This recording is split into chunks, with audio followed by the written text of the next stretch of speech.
Broadcast live. A lot of people didn't really want to dabble into that and want to comment or say anything. One of the reasons is because they don't know much about what happened.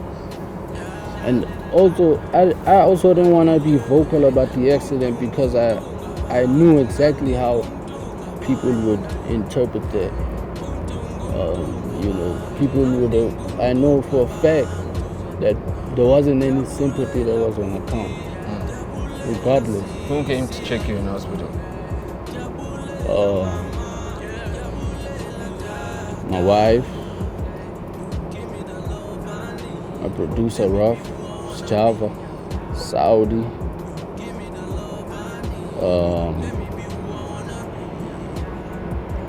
And one or two people from the label also came through. But I didn't really get to see who exactly was there because I was out. Oh, for real? Was it that bad?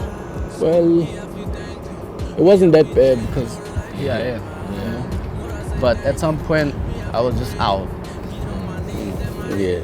A lot of people didn't really care about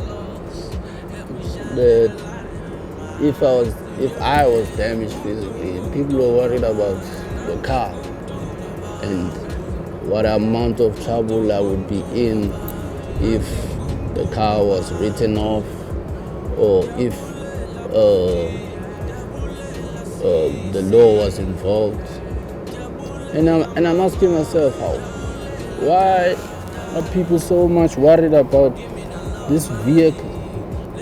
And my answer came about when I found out that it's not mine. Oh, okay. So because it's not mine, things might just hit a 360 on me. So that is what it is. Was this accident public knowledge? I mean, was it out there? Nobody knows that. Oh, wow. Only people that know that the people I just mentioned. Yeah. But the public doesn't know anything. So do you think that that's also linked? Because another thing that you mentioned, and I'm just referring to the things you were saying. Yeah. You were saying that your album hasn't gotten the support that it needed to get, music videos, distribution. Do you think that's anything rooted with the car, or do you think it's something else independent on its own? I feel like a lot of the things just amount to just me not being taken seriously, really. Like, for example, even the people that are supposed to represent me, they're not doing it well. Because every time they are called by these people, they either have no comment, or they have nothing to say, or do their best to stay out of it. And I'm asking myself, how are you staying out of it when you're supposed to be repping me? I mean, is that when I was winning awards, you know what I'm saying? Running around, but so many people keen on representing me, you know? But now there's a crisis. Everybody just, hey, me, I don't know. You know, so that was weird. It was weird. So what's the deal with AU Gold? Are you still involved in that? Yeah, I don't know what's going on with that. Because I've never even received 1 cent from AU Gold. That's why I even stopped pushing it.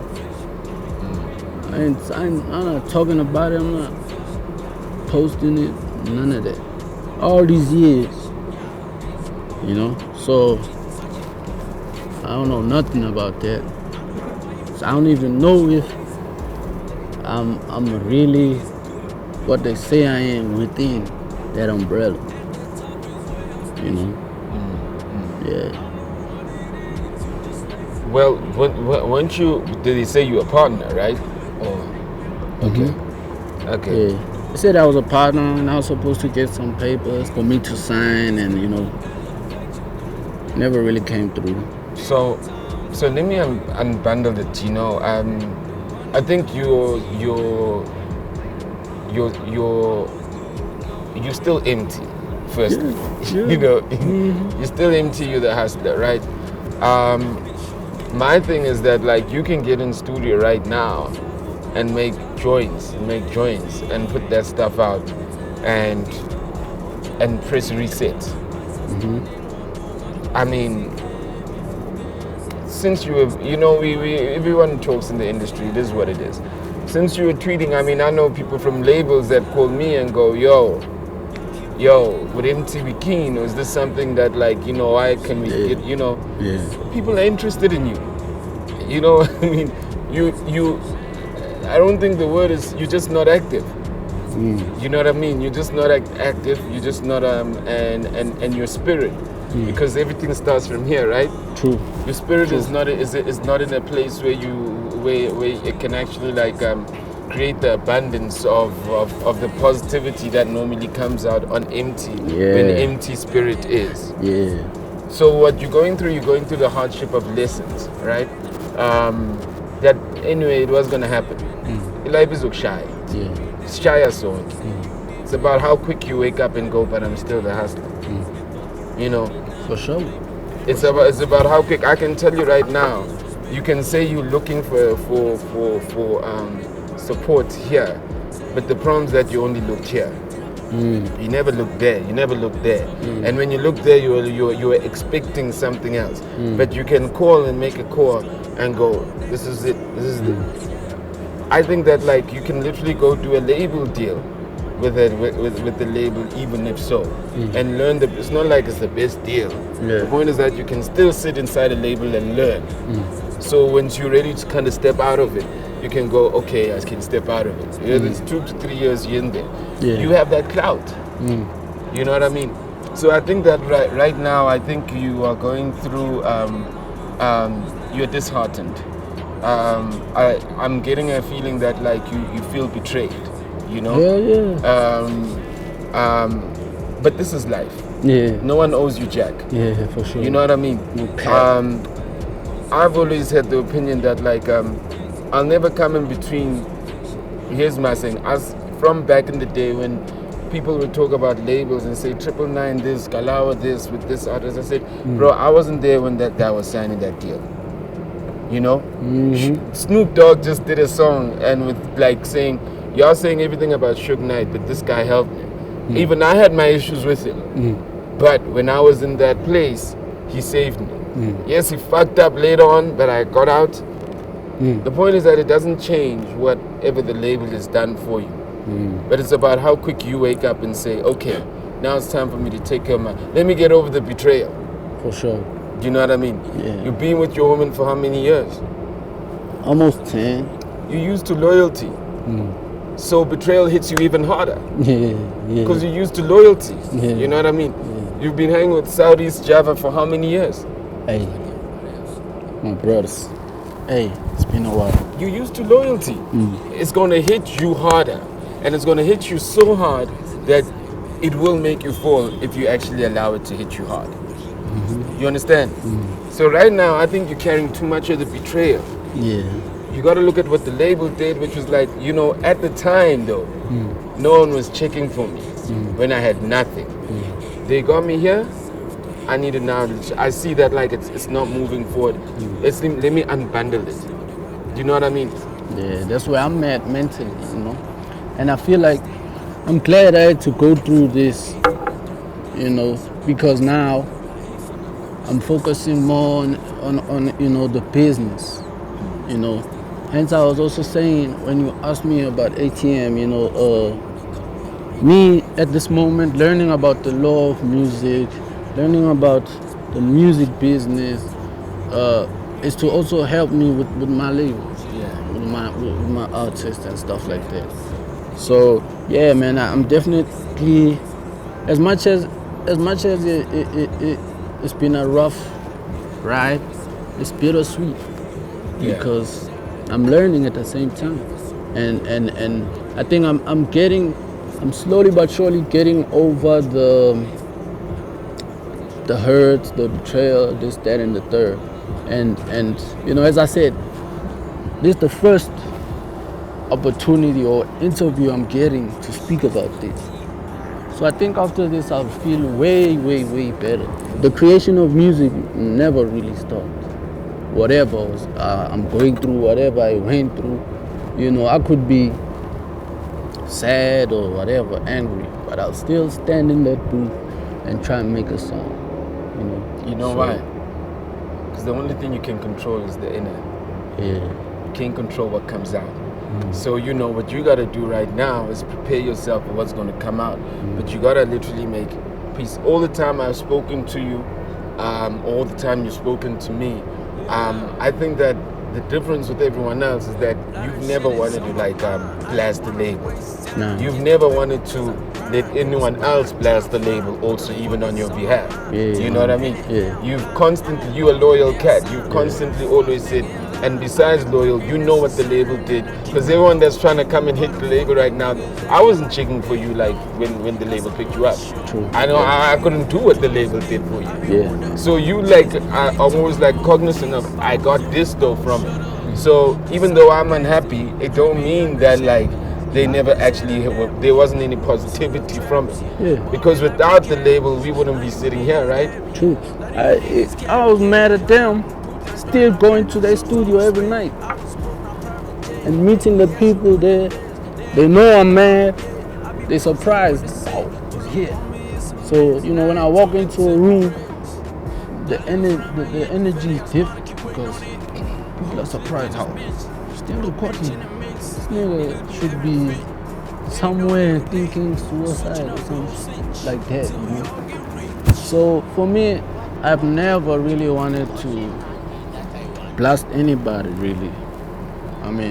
And I never ever wanted to come across as somebody who's unappreciative, So, yeah, man, even at this point, even after everything, I still try my best to say, hey, yes, I've been slammed, I've been, things are said about me, I don't have to say them back.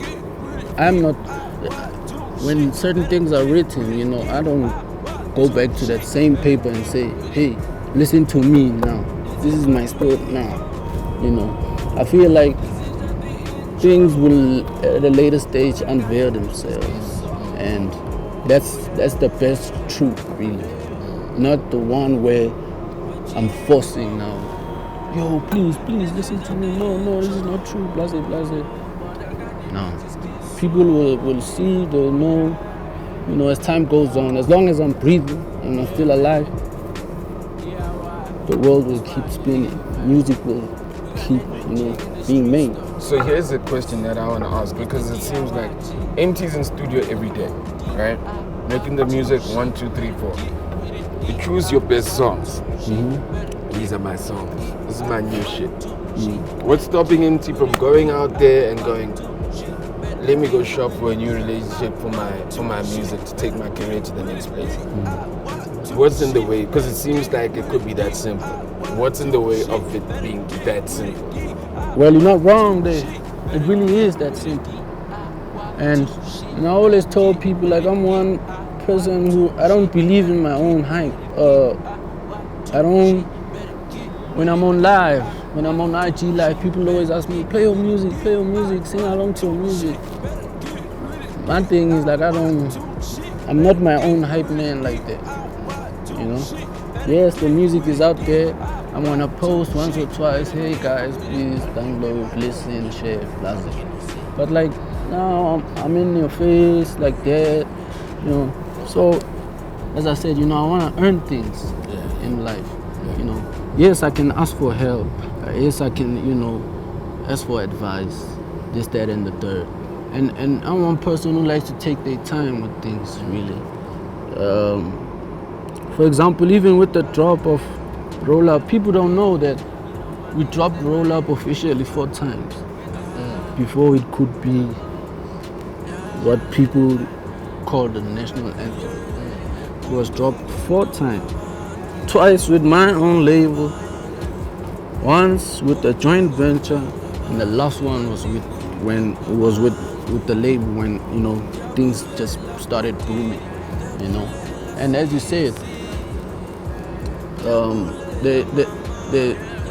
there's certain things that certain people can't help me with, because of them not knowing what's really going on within, like so. Yeah, man, it is that easy, but I don't want to make it that easy. I want to go through the process of having to say, first, for me, I just believe in relationships first. For somebody to really trust me, and for me to make this next step or next move the best, or make it genuine, or make it the best, time of my life, I need to just clear out everything, like everything. Make sure I'm starting on a clean, positive note. That's what I'm trying to. At this moment, the reason why I'm not like rushing for another label, which I need. I really, really, really need. But if it's gonna be a major move, a big move, or one that's gonna be sustainable, I need to make sure I lay the seeds well. Go out, make certain efforts that I never made in the past. Hit up a producer or whoever. Have coffee with them first, talk, hang out, and just chop it up before we get into it. Now? Yeah, you're not on lean anymore. No. You now moved up. You're on that coffee shit now. Sorry. Not really with the coffee, but I know what you said. I sip it occasionally, but yeah, I'm not with the lean anymore. Oh, for real? Yeah. Man, when did you stop that? I didn't want to stop when I did. I didn't. I was happy sipping it. Yeah, I didn't want to stop. How long have you been off it though? Since the beginning of this year, really. For real? Yeah. Oh shit! You made me drink lean for the first time. It's your fault. Hey, I'm sorry. You're bad, and now I'm hooked. How can you leave me there? Well, and the reason why I stopped, is for maturity purposes. I've got 2 kids. Sometimes they might accidentally pick up my double cup there, not knowing what it is, while I'm babysitting. Next thing, weird things are happening to my kids. I've got a younger brother and a younger sister, and I'm trying to lead, I'm trying to lead well. And as I said, it's not a choice that I made to say, oh shit, I was happy sipping it. I didn't have problems, but people around me were starting to get worried. My parents.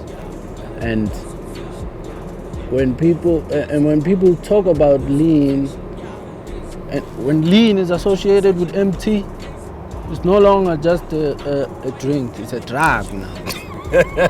You understand? Yeah. So I'm a druggie. You feel me? Yeah.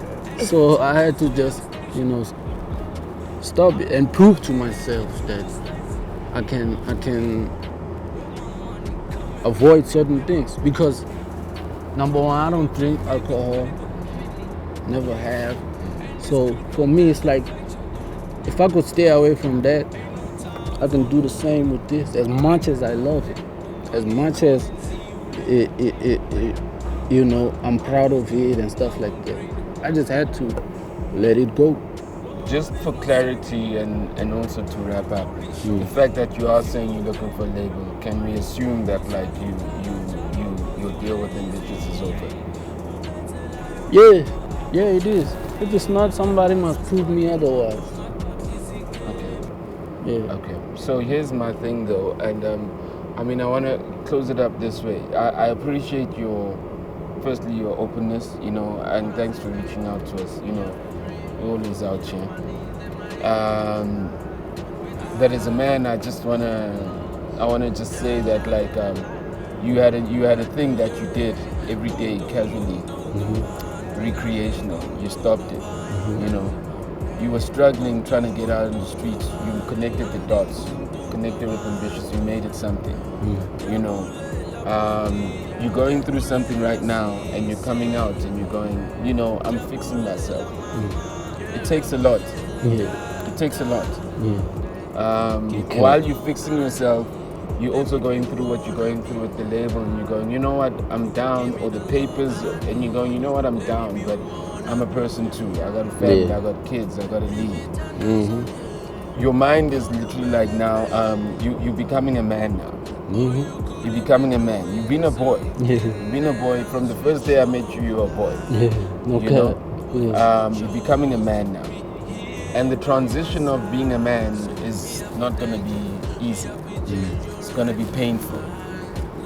Your conversation saying that, the next deal I want to get in, I need to know what it looks like. It needs to be monumental, and I need to work with it. Yes. You've got all the traits of success, which is dedication, commitment. You've literally been with the same person for a while.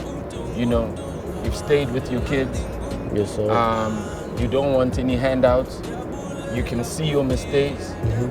You've never went out to try shame Ambitious. Not at all. This wasn't a call. You just want to say, you never called me for that. You just said you want to speak your piece. You've got integrity. The only thing about you is that you're a trapper. Yeah. Yeah. But you've got everything that a gentleman has. Yeah. You've got everything that a successful gentleman has. So, and those qualities overweigh your trapping. Yeah. Those qualities overweigh like anything else that you want to say you've done in the street, because those qualities make men. True. So everything you're going through is temporary. Yeah. You understand? Yeah, I understand. You're going to open the way. Yeah. You're going to open the way for your wife, for Logan, for Avery. You're going to open the way for them. Yeah. It's just a little thing. It's just a little thing. You're going to open the way. And you know what you did? Ambitious just made you stronger, made you smarter.